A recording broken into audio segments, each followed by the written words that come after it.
ಮುಟ್ಟಕೂಡದು ಇದು ನನ್ನ ದೃಷ್ಟಿಗಾಗಿದ್ರೆ ಸಾಕು.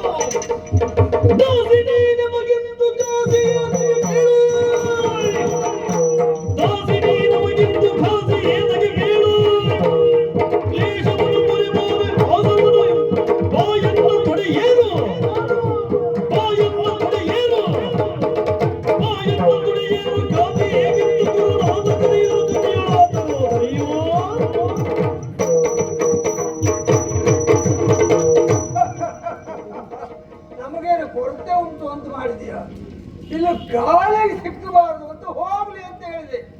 ಅದು ಭಂಡಾರ ಅಂದ್ರೆ ನಮ್ಮ ದಾಸಿಗೆ ಹಂಚಲಿಕ್ಕೆ ಯಾರಿಗೂ ಬೇಕೆ? ಇಂಥ ಸಾವಿರ ಸಾವಿರ ಸೀರೆಯನ್ನು ನಾವು ಹಂಚಿಯೇವು. ತಮ್ಮ ನಟ್ಟ ದೃಷ್ಟಿದ ಸೊಟ್ಟು ಕಷ್ಟ ಮಾಡಿಲ್ಲ. ಅಷ್ಟೆಲ್ಲ ಸಾಮರ್ಥ್ಯ ಇರುವವರು ನಮಗೆ ಏನು ಮಾಡುವುದಕ್ಕೂ ಆಗಲಿಲ್ಲ. ಬರೇ ಸೀರೆ ಸುಡುವ ಸಾಮರ್ಥ್ಯ ಮಾತ್ರ ಉಂಟು. ಬೊಬ್ಬೆ ಹಾಕಬೇಡ, ನಮ್ಮ ದಾಸಿ ನೀನು. ನನ್ನ ತೊಡೆಯಾರು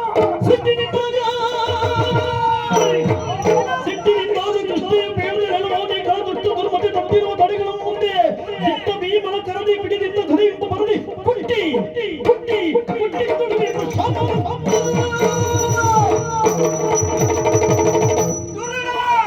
ಅದಾಂತವಾಗಿ ತೊರೆತಟ್ಟುತ್ತಾ ಇದ್ದೀಯ. ಇದು ಇಂದಲ್ಲ ನಾಳೆ ಕೌರವ ಪಾಂಡವರ ಮಧ್ಯದಲ್ಲಿ ಯುದ್ಧವೇ ಏರ್ಪಡ್ತದೆ. ಏರ್ಪಟ್ಟ ಯುದ್ಧದಲ್ಲಿ ನನ್ನ ಗಂಡ ಭೀಮ ತನ್ನ ಗದಾ ದಂಡದಿಂದ ನೀನು ತೊಟ್ಟಿ ತೋರಿಸಿರುವ ನಿನ್ನಿ ತೊಡೆಯನ್ನ ಕೊಟ್ಟಿ ಪುಡಿ ಮಾಡಲಿ. ಅನಿಲ ಸುಗಂಧ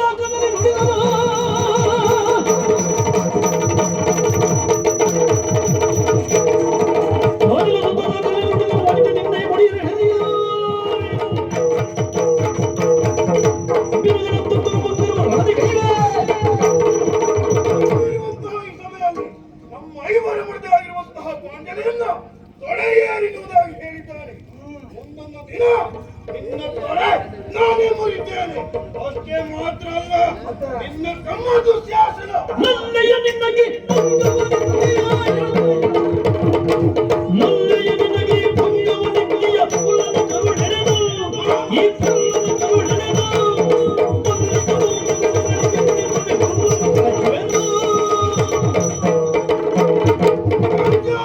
ಆ ಪಾಪಿ ಇವನು ತಮ್ಮ ನನ್ನ ಮುಡಿ ಬಿಟ್ಟಿದ್ದಾನೆ. ತುಂಬಿರುವಂತಹ ಸಭೆಯಲ್ಲಿ ನಿನ್ನ ಸೀರೆಯನ್ನು ಅಪಹರಿಸುವುದಕ್ಕಾಗಿ ಮುಂದಾದ ಆ ದುಶ್ಯಾಸನ ನನ್ನ ಉದರವನ್ನು ತೆಗೆದು ಕರಳನ್ನು ತೆಗೆದು ನಿನ್ನ ಮುಡಿಗೆ ಹೂವಾಗಿ ಮುಡಿಸ್ತೇನೆ.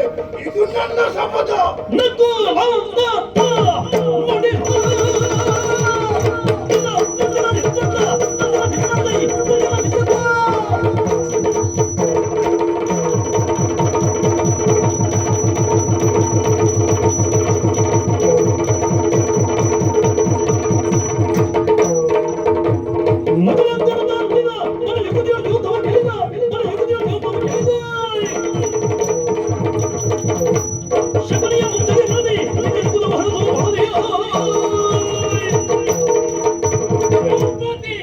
ಚಿಂತಿಸುವಂತಾಗತ್ತೆ ಇಲ್ಲ.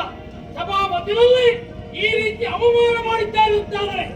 ಎಲ್ಲವುದಕ್ಕೂ ಸರ್ವ ಕಾರಣ ಕುತಂತ್ರಿ ಶಕುನಿ. ಮನಸ್ಸು ಮಾಡಿದ ನಾನು ಮುಂದೊಂದು ಸಮಯದಲ್ಲಿ ಶಕುನಿಯ ವಂಶವನ್ನು ನಿರ್ವಂಶ ಮಾಡಿದ್ದೇನೆ. ಅರಸ ಕೇಳಾಶ್ಚರ್ಯವನು ಗಜಪುರದೊಳಗೆ ನೆಲವೊಬ್ಬಾಯ್ ಬಿಟ್ಟುದು ಸುರಿದುದು ಶಾಂತುವಿನ ಮಳೆ ನರಿಗೂ ಹೋಗಿ ತಗರಿನಲ್ಲಿ ಮುರಿದು ಬಿದ್ದುದು ದೇಶಲಾಗದ ಹೊರ ಶಿಖರ ಇನ್ನೇನೆಂಬೆನು ತರತರದಳುತ್ಪಾದ ಶತವಾಯಿತು ಮುಹೂರ್ತದಲ್ಲಿ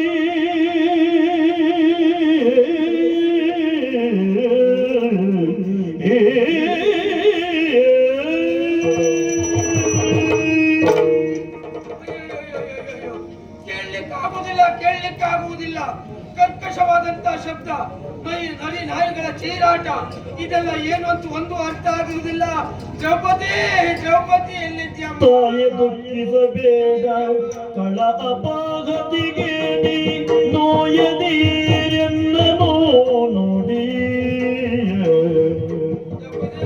ಕಾಯವಸ್ಥೆಯನ್ನೆಲ್ಲ ಮರೆಯಬೇಕೆಂದೆಂಬ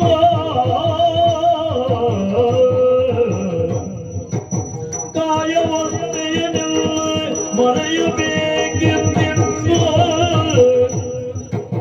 ಕೇದನು ಆಗ ದ್ರೌಪದಿಗೆ ದ್ರೌಪದಿ ಎಲ್ಲಿದ್ಯಮ್ಮ? ಈ ಕಡೆಗಿದ್ದೇನಮ್ಮ. ಎಲ್ಲಿದ್ಯಮ್ಮ? ಇಲ್ಲೇ ಇದ್ದೀಯಾ ಅಮ್ಮ? ನಿಮಗೆ ಜೀವ ಇದೆಯಾ? ಅಯ್ಯೋ, ಏನ್ ಮಾಡೋಣ ಹೇಳು. ನಮ್ಗೆ ಏನ್ ಮಾಡ್ಲಿಕ್ಕೂ ಆಗುವುದಿಲ್ಲ. ಆ ಪರಿಸ್ಥಿತಿಯಲ್ಲಿ ಇದ್ದವರು ನಾವು. ಏನಾಯ್ತು ಈಗ? ಹೆಚ್ಚಿಗೆ ಮಾತಾಡಿ ನಮ್ಮನ್ನೇ ಹೊರಗೆ ಹಾಕ್ತಾರೆ. ಆ ಪರಿಸ್ಥಿತಿಯಲ್ಲಿ ಇದ್ದವ್ರಿ ನಾವು. ಈಗ ಏನಾಯ್ತು? ದ್ರೌಪದಿ, ಹೀಗೆಲ್ಲ ಆಯ್ತು ಎನ್ನುವುದಾಗಿ ಬೇಸರ ಮಾಡ್ಕೊಳ್ಬೇಡಮ್ಮ.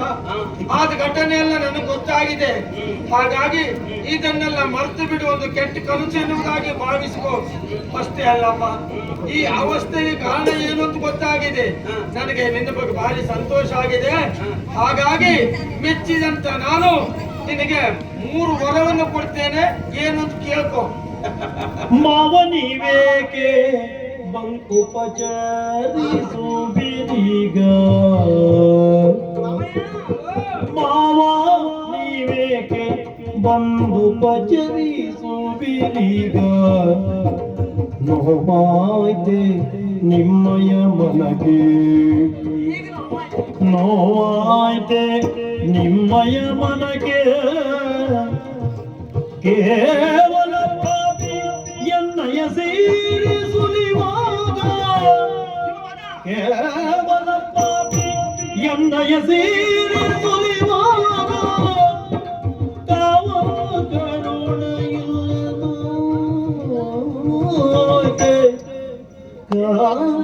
ಕಾವಕಿಲ್ಲದು ಮಾವ ನೀವೇಕೆ ಬಂದು ಪಚರಿ ಸುವಿರಿಗ ನೋವಾದ ನಿಮ್ಮಯ ಮನಕ್ಕೆ ಮಾವ. ನಿಮಗೆ ಕಣ್ಣು ಕಾಣದೆ ಹೋದ್ರು ಕಿವಿ ಕೇಳ್ತದೆ ಅದು ನನಗೀಗ ಅರ್ಥ ಆಯ್ತು. ಗರಿನಾಯಿಗಳು ಉಳಿದುದನ್ನು ಕೇಳಿದಂತಹ ನಿಮಗೆ ಕಂಗಾಲಾಗಿ ಹೋಯ್ತು, ಹೆದರಿಕೆ ಆಗ್ತಾ ಉಂಟೆ. ಆ ಕಾರಣಕ್ಕಾಗಿ ಈಗ ನನಗೆ ಬರ ಕೊಡುವುದಕ್ಕೆ ಮುಂದಾಗ್ತಾ ಇತ್ತು. ಹೌದಮ್ಮ. ಊರು ಸೂರ್ಯ ಹೋದ ಮೇಲೆ ಕೋಟೆ ಬಾಗಿಲು ಹಾಕಿದ್ದು ಅಂತ ಒಂದು ಗಾದೆ ಉಂಟು.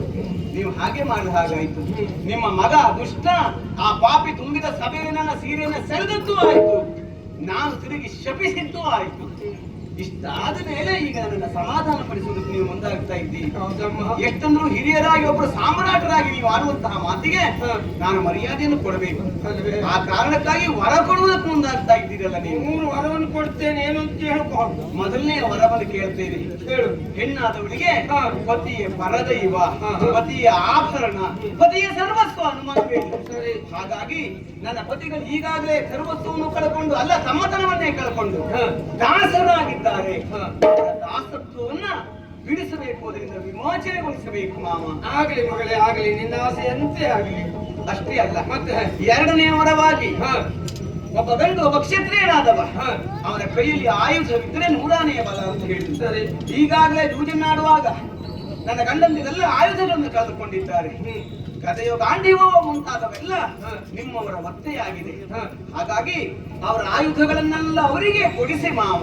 ಆಗ್ಲಿ ಮಗಳೇ ಆಗ್ಲಿ, ನಿನ್ನ ಆಸೆ ಎಂತೆ ಆಗ್ಲಿ, ಅದೆಲ್ಲ ಕೊಡ್ತೇನೆ. 2 ವರವನ್ನು ಪಡೆದದ್ದಾಯ್ತು, ಸಾಕು ನನಗೆ.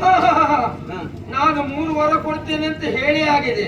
ಹಾಗಾಗಿ ಇನ್ನೊಂದು ವರ ಯಾವ್ದು ಅಂತ ಕೇಳು, ನೀನೇ ಕೇಳು. ನೀವು ಹೇಳಬಹುದು, ನಾನು ಕೇಳಬಾರದು. ಯಾಕೆ?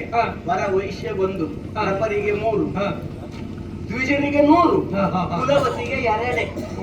ಈಗ 2 ವರ ಕೇಳುವುದು. ಹೌದು. ನೀನು 2 ಕೇಳಿರ್ಬಹುದು. ಹೌದು. ಹಾಗಾದ್ರೆ 1 ವರ ಕೊಡ್ತೇನೆ, ಅಷ್ಟು 3 ಕೊಡ್ತೇನೆ ಅಂತ ಹೇಳಿದ್ನಲ್ಲ. ನಾನಾಗಿ ಕೇಳುವುದಿಲ್ಲ, ನೀವಾಗಿ ಕೊಟ್ರೆ ನಾನಾಗೆ ಕೊಡ್ತೇನೆ. ಯಾವ ವಸ್ತುವನ್ನೆಲ್ಲ ಕಳೆದುಕೊಂಡಿದ್ದೀರೋ ಅದೆಲ್ಲ ವಸ್ತುವನ್ನ ನಿಮ್ಗೆ ಕೊಡ್ತೇನೆ. ಎಲ್ಲ ಹಿಂತಿರಿಸಿ ಕೊಡ್ತೇನೆ. ಅದನ್ನೆಲ್ಲವನ್ನು ಪಡೆದುಕೊಂಡು ಮತ್ತೆ ಬರದತ್ತ ಹೋಗುವ. ಆಗ್ಲಿ. ಆದ್ರೂ ಒಂದು ಮಗ, ಏನ್ ಮಾವಯ್ಯ, ಸ್ವಲ್ಪ ನಾವು ಜಾಗೃತಿ ಮಾಡ್ಬೇಕು ಈ ವಿಷಯದಲ್ಲಿ. ಕೆಲವರು ಹೀಗೆ ಮಾಡ್ತೇನೆ ಅಂತ ಹೇಳ್ಕೊಂಡು ಮಾಡ್ತಾರೆ. ಭೀಮಸೇನ ಹಾಗಲ್ಲ, ಮಾಡ್ಕೊಂಡು ಹೇಳ್ತಾರೆ. ನಾವು ಸ್ವಲ್ಪ ಜಾಗೃತಿ ಹೇಳು.